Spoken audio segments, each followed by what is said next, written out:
Hello. Hello.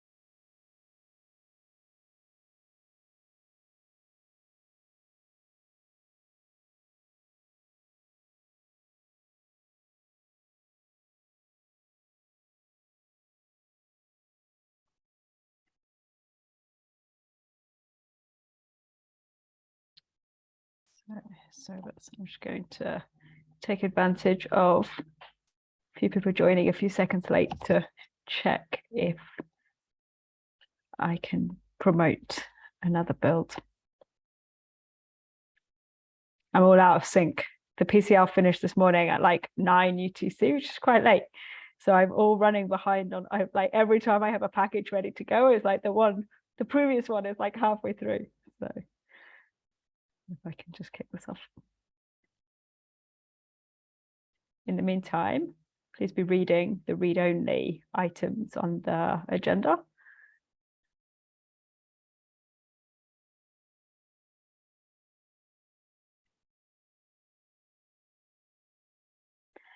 Okay, so welcome everyone. This is September the 27th. It's our final delivery weekly of September, which is something, right? So we've got a bunch of stuff in the announcements section, so I'll let you all read that in your own time. Discussions. So Jenny, you have the first discussion item. If I know how to unmute myself. Yeah. Hi. We were talking about this in G Delivery last week. And yeah, we were talking about the October 10th lacking American release manager coverage. And yeah, there were a few discussions going back and forth, so I decided to bring it up here. And as said in the announcements, yeah, thank you so much for covering for a few days that I'll be out. Yeah, apparently Canada has a lot of holidays this month and next month.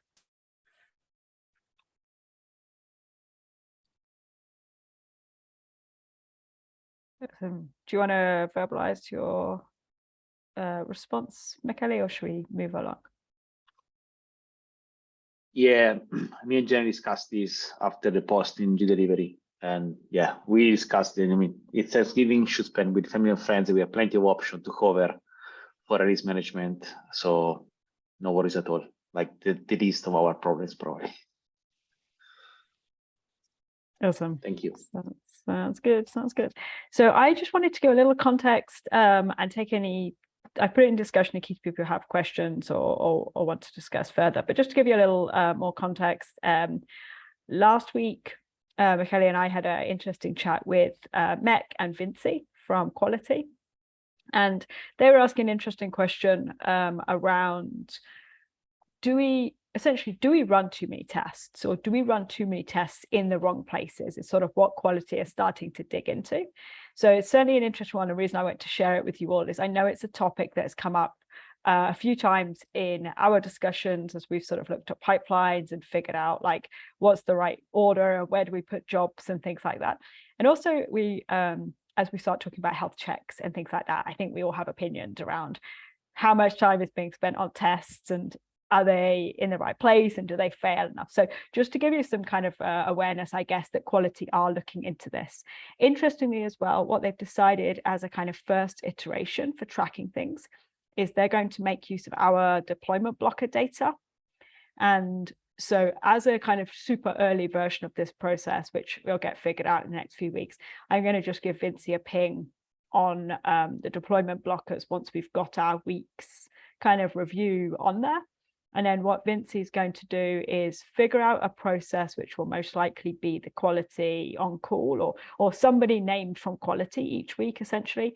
We'll do a bit more of a deep dive into quality related failures. I expect they're interested in a few things. So I know they're interested in like things like that we class as flaky test, but like, you know, anything like the API cookie, or the canary cookie problem you had on the API the other week, Myra, like that sort of stuff. They're certainly interested in a kind of like other tests working in the way they expect, but they're also really interested in failures. And what they're trying to figure out, I guess, is where do you put the tests in order to catch the test failures in the right place? So they're going to be really interested, I think, to see when we have tests failing on, say, production canary, that's like super late.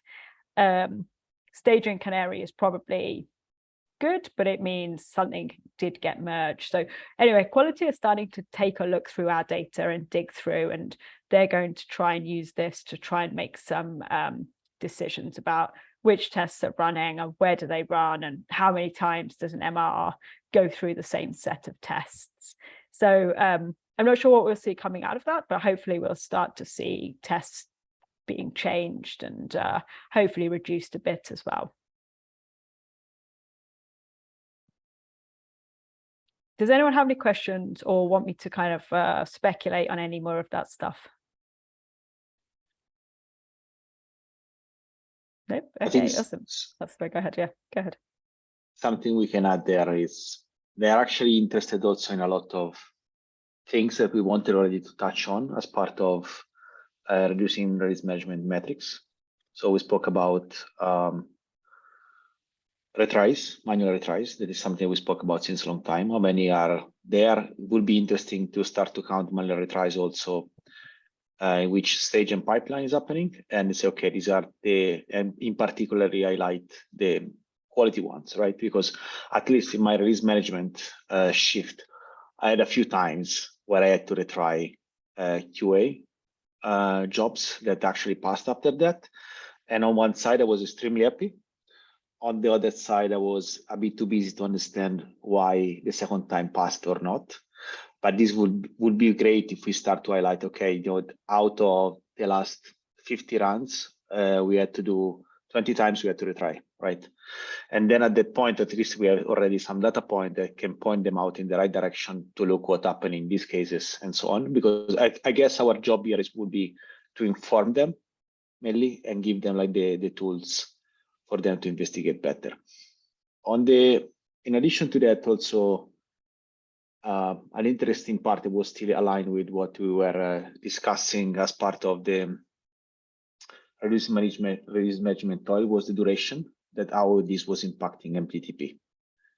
And this came up in the discussion, and actually starting also to measure the various jobs and stages at this point probably, and see how they're impacting MTTP and see how much quality side that is impacting MTTP probably would be also nice to understand if we have a baseline that we can use later on to say, okay, this is increasing in a pretty worrying way, is decreasing, or how is there any relation of more tests and less failures or these kind of things. So could be that sometimes, you know, we run tests that are never passing, never failing. Are these never failing because they're actually testing the right things or not? I mean, in the past, I found myself in situations where a test was green for the entire life and then came out that it was actually testing nothing. So I don't know, but I think we can start to get out a lot of details from these metrics. Yeah, for sure. And that reminds me as well of an interesting additional thing that is motivating this. So obviously we care a lot about deployment duration and kind of manual effort. And we all care about kind of making sure the right tests are running in the right place. But one additional thing which was mentioned, which is actually not something which we've actually ever really talked about, is also the cost. And one thing that if we have jobs that are frequently rerunning, or we have the same test running on the same MR like a number of times, that's actually quite expensive. So there's also an additional sort of focus there that quality will be looking at about like, are there actually ways that we could be running like fewer tests without increasing risk? So certainly an interesting one. I'm hoping it will lead to some kind of, I guess, like efficiency improvements that we'll actually realistically see. Cool.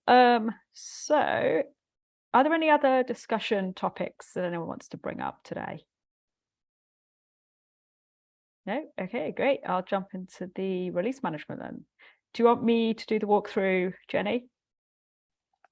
Oh, yeah, go for it. Awesome. Let's see how it goes. My first time with the new metrics. Mhm. So Jenny and I started release management on Friday. So we're just super early in our shift. So we'll see how we go on these things. Dashboard. Share this with you. Looking super unhealthy. So we got a few things that came off the back of this that we actually do need to do a bit of a follow-up from. So earlier in the week, I think things were reasonably okay. We had some QA failures. We've actually had we've had quite a lot of database migration problems in the last week. So a little cluster of those. So they'll be interesting to see if we can actually get someone to investigate a pattern. So we certainly had some failures earlier in the week. This one was also migration. To Friday, we just had straight up incidents with tests failing. So no production deployments on Friday. And PCL yesterday means that we are also looking pretty light on things. So lots of packages, not very much promoted.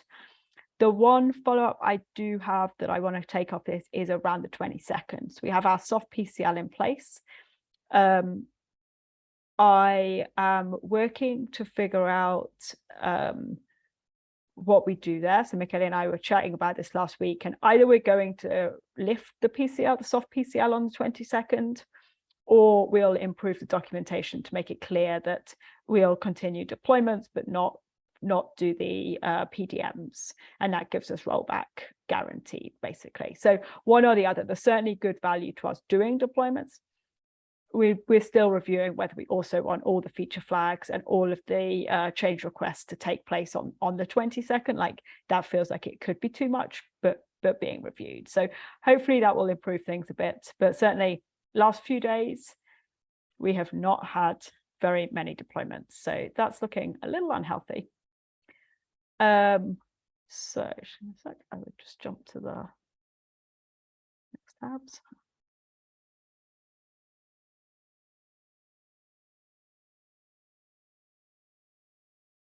I realize now that the experts amongst you open these tabs in advance. I'm learning on the job. So.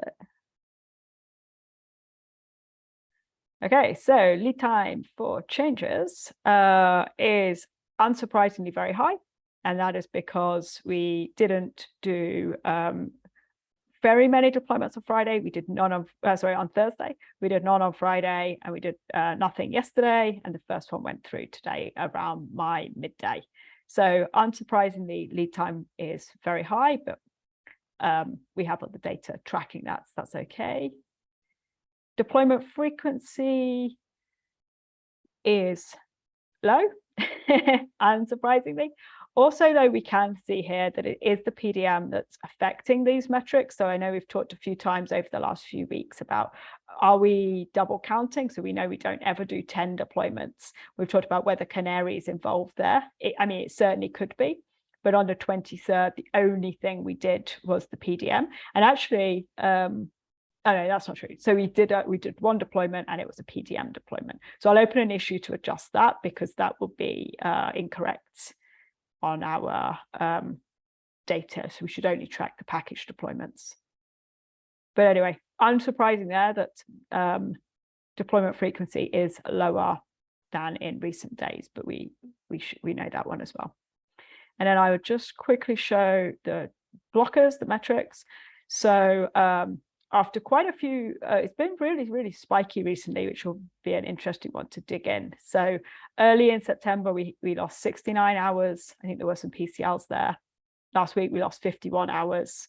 So super spiky, even though we are seeing, we don't usually go above 6 things in a week, but certainly the numbers are way higher across staging and production than recently. So I believe that is all the metrics. And I'm going to add in a thank you to Ruben. Thanks so much, Ruben, for fixing that merge train error. I don't believe we have a runbook, so I have no idea how to fix these things. So appreciate you jumping in.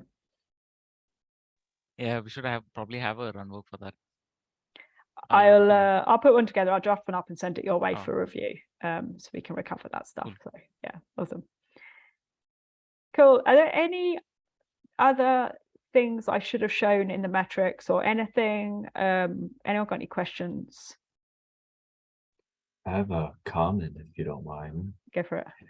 On the last issue, you're showcasing our blockers. I wonder if we should highlight which weeks where the 22nd lands on, just as a quick highlight saying, hey, this week of the 22nd, we saw 50 something hours of blocking, whereas the week before we were smooth sailing. Because if something like that's a reoccurrence, well, that's kind of problematic. That is a really good point. Yeah, that is a really good point, actually. I'll have a look through and highlight, because I noticed, I don't know if any of you have read through the development offsite notes.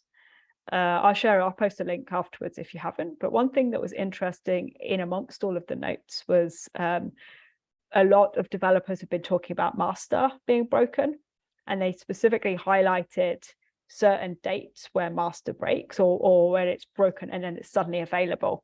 So they see a pattern, which I think we probably see a pattern like before or after that goes along the lines. Like everyone works on the same cadence, right, around the milestone. So yeah, that's a really good call, Scuba. You probably are right. There will be some patterns there. Awesome. Okay, so in which case, is there anything else anyone wants to bring up on this recording? Nope. Okay, I'll stop the recording.